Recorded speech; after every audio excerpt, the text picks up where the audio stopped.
Hariam children, in physics already 2 chapters we have completed. Third chapter is going to be complete. So first 2 chapters matter and physical quantity and its measurement. 2 chapters already we have completed. Now in this video I will summarize the whole chapter. The important points I will just discuss. So you have to write, if any problem anywhere, anything you can write in your copy, school copy. So first matter. What is matter? Matter in the I have explained. Matter is which occupies space and has the mass. That is called matter. So matter, the smallest unit of matter is the molecule. Molecule which exists independently. Then the molecule also composed of atoms. And that atoms, if molecule consists of one atom, that is called monoatomic molecules. If the molecule consists of 2 atoms, that is called diatomic molecules. If the molecule consists of 3 atoms or more than 2 atoms, that is called triatomic molecules or polyatomic molecules. So these are different types of molecules. Molecules have also some properties or characteristics. What are the properties? The molecules have some intermolecular force of attraction between them, and the molecules have the intermolecular space between them, and the molecules always in a random motion, so they have the kinetic energy. So these are the properties of the molecules. Depends upon the intermolecular force of attraction or the intermolecular spaces, the matter categorized as solid, liquid and gas. Now the solid changing to liquid, liquid changing to gas, how it is changing? That process is called what? If you remember this only this figure, if you remember all the definition or the process, you can write it on your own. Suppose solid, here liquid, here gas. So when solid changes to liquid, what will happen? The process, the change of state from solid to liquid is called what? It is called melting. So directly don't write that the change of state from solid to liquid. That is wrong. Before that, when I have explained the chapter also, I have told you, you have to write when solid, suppose ice changing to liquid, water. So what? It is absorbing the heat. So you have to write the change of state from solid to liquid by absorbing heat at a constant temperature is called melting. This is called melting. Or this is also called fusion. It's from the change of state from solid to liquid by absorbing heat at constant temperature is called melting. Then again liquid when changed to gas, that is called what? That is called boiling. So here the definition is what? The change of state from liquid to gas by absorbing heat at constant temperature is called boiling or vaporization. Boiling or vaporization, melting or fusion. Again, when gas changes to liquid, this is called what? Gas changes to liquid. This is called what? When gas changes to liquid, that is called condensation. We have to write here condensation.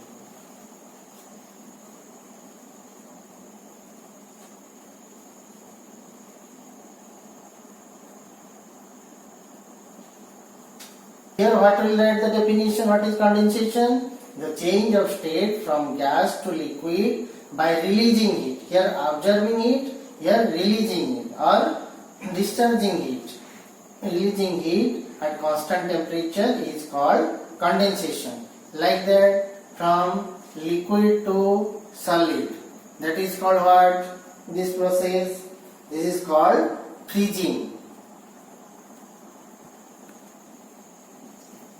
The change of state from liquid to solid by releasing heat at constant temperature is called freezing. Always in the definition that observing or releasing heat and at constant temperature. You will not write, the answer is wrong. Totally you will get 0. So this is the process understood. This is melting solid to liquid, liquid to gas boiling, gas to liquid condensation, liquid to solid freezing. So any definition will come, you can write by just doing this figure. If solid is directly changing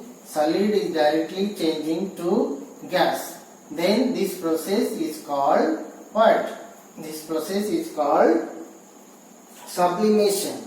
So when solid directly changes to gas, that is called sublimation.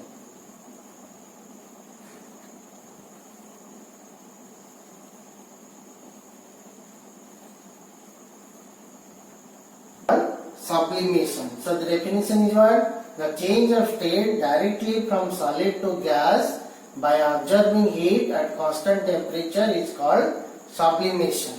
Then from gas to solid, if it is directly changes, this is called what? That process is called deposition.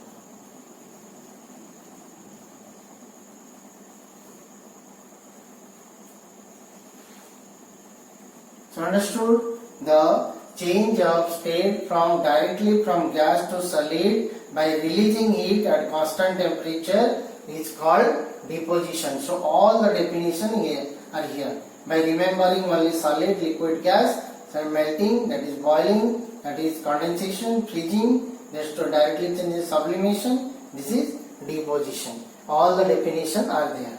Understood? Now this melting point or the melting of the ice depends upon which factors? The melting of the ice depends upon the factors, the pressure. When the melting point decreases, melting point of ice decreases, then the pressure increases. But in case of wax, when the melting point of wax increases, then your pressure increases. Or when impurities are added, then melting point decreases. So two factors affecting, one is the pressure and the impurities. When the melting point of the ice decreases, then the pressure increases. But in case of wax, when the melting point increases, then the pressure increases. And melting point decreases when the impurities is added or salt is added. Suppose salt is added to ice, then the melting point decreases. So these are the factors affecting. Like in boiling point. Boiling point, the factors affecting are the pressure and the impurities. So boiling point increases with the increase in pressure, and boiling point increases with the addition of impurities. So these are the two factors affecting the boiling point and the melting point. After that, we have to read about vaporization. I have told you vaporization, boiling or vaporization. Now what is the difference between vaporization and evaporation? The vaporization occurs what? I have told you here at constant temperature, but evaporation occurs at any temperature. Understood first point difference? Then vaporization occurs throughout the liquid. It occurs throughout the liquid, but evaporation occurs at the surface of the liquid. Understood? Then vaporization produces no cooling effect, but evaporation produces a cooling effect. Suppose the sweating occurs in our body. When it will evaporate, we are feeling cool or not? When it keeps our body temperature normal. So evaporation produces a cooling effect, but vaporization does not produce any cooling effect. Then what are the factors affecting evaporation? There are certain factors that are affecting the evaporation. First one is the temperature. When the temperature increases, evaporation increases. and the area of the surface exposed. When the area of the surface will increase, then evaporation also increases. Then nature of the liquid. Nature of the liquid, suppose petrol, diesel, these are volatile liquid. So in this case, the evaporation will be more. Then the flow of air. When the air flows more on the surface of the liquid, then evaporation will be more. Then last one, the humidity. In the atmosphere there will be more humid, then evaporation decreases. So here in all the factors that is increasing with the, so the evaporation increasing, but only in case of humidity, when there will be more humid atmosphere, then evaporation decreases. But in all other cases, evaporation increases with the increase in temperature, with the increase in exposed surface area, with the increase in your the flow of air. Understood? So these are the factors affecting the evaporation. Then your last part is some numericals I have done also during practice time. Then when I have explained, numericals given in the notes. So numericals you have to do practice in the exercise. What the numericals given you have to do.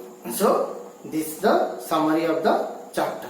Understood? So next chapter I will explain your physical quantity and measurement. In another video I will explain. So second chapter is physical quantities and measurement. So physical quantity and measurement, the most important is your density. First is density. What is density? Density definition is the mass per unit volume of a substance. Mass per unit volume means, I have told you, mass per means divide per unit volume. So density formula is mass by volume. So unit, what it will be? SI unit. Your mass unit is what? Kg. Volume unit is meter cube.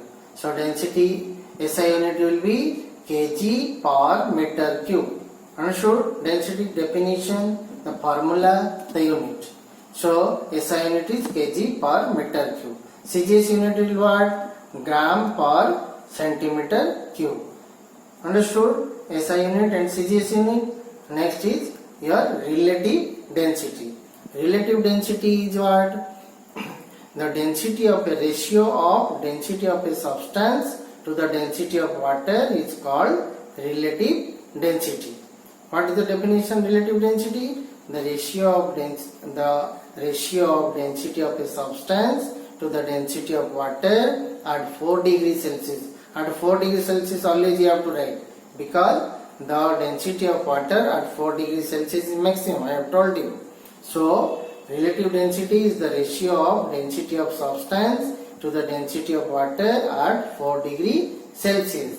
Another formula also, relative density, the ratio of the substance to the certain same volume of water at 4 degrees Celsius is called relative density. So relative density, what is the unit of relative density? Second formula, first formula, second formula you have remembered. First formula, what? Relative density, the ratio of density of substance to the density of water at 4 degrees Celsius is called relative density.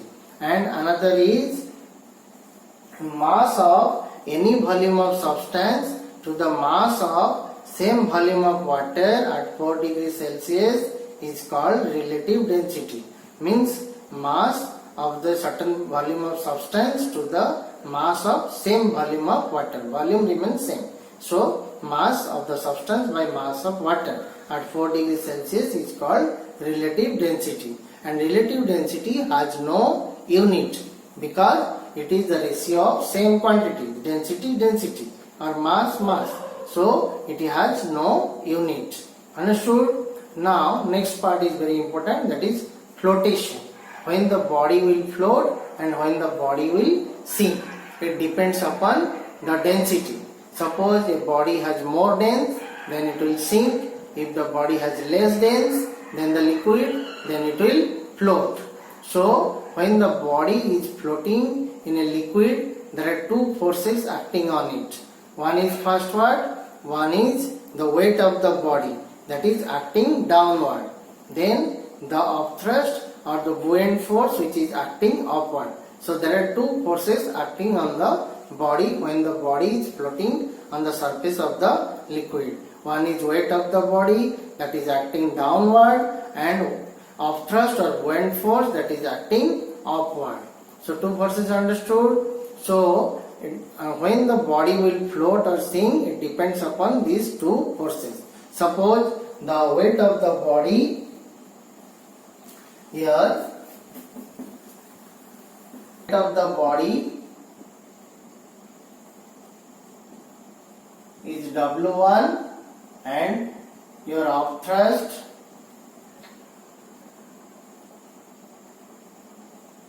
W2. So when W1 weight of the body is less than W2, when W1 is less than W2, so what will happen? Suppose this is a container and it contains water like this. So when W1 is less than W2, weight of the body is less than the upthrust. So what will happen? The body will float just inside the surface of the liquid, fully not immersed. When weight of the body is less, then it will just not inside, just above the surface of the liquid. We can write just above the surface of the liquid. Weight of the body W1 acting downward and upthrust W2 is acting upward. Like this we have to show. When W1 is less than W2, then the body will float just on the surface of the liquid. The body is floating on the surface of the liquid. When W1 is equal to W2, that time what will happen? The body, suppose it contains liquid like this, the body will float just inside the surface of the liquid. Suppose weight of the body acting downward and upthrust W2 acting upward.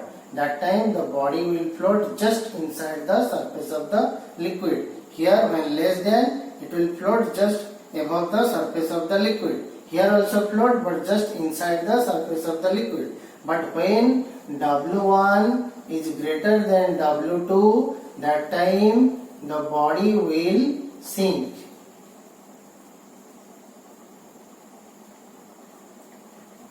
The body here, it will sink.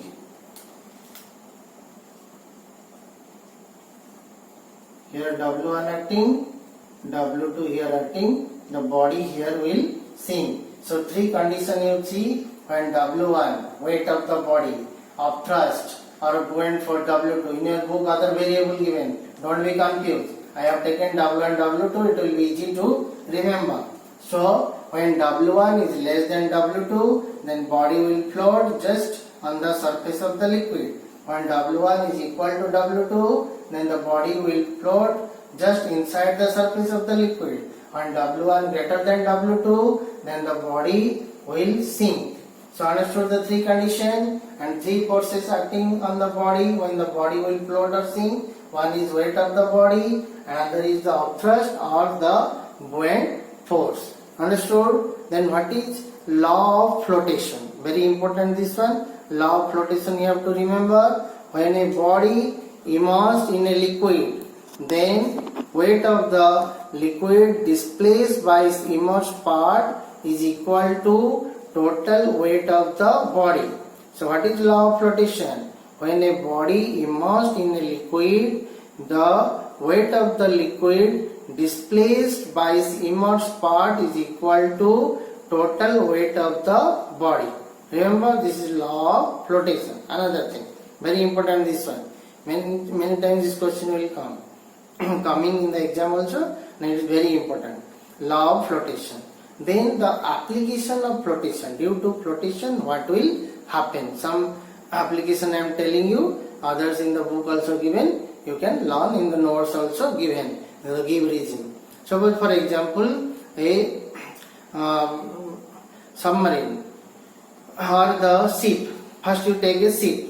A ship is floating in sea water, but iron nail. The ship is made up of iron, so big, but it is floating in sea water.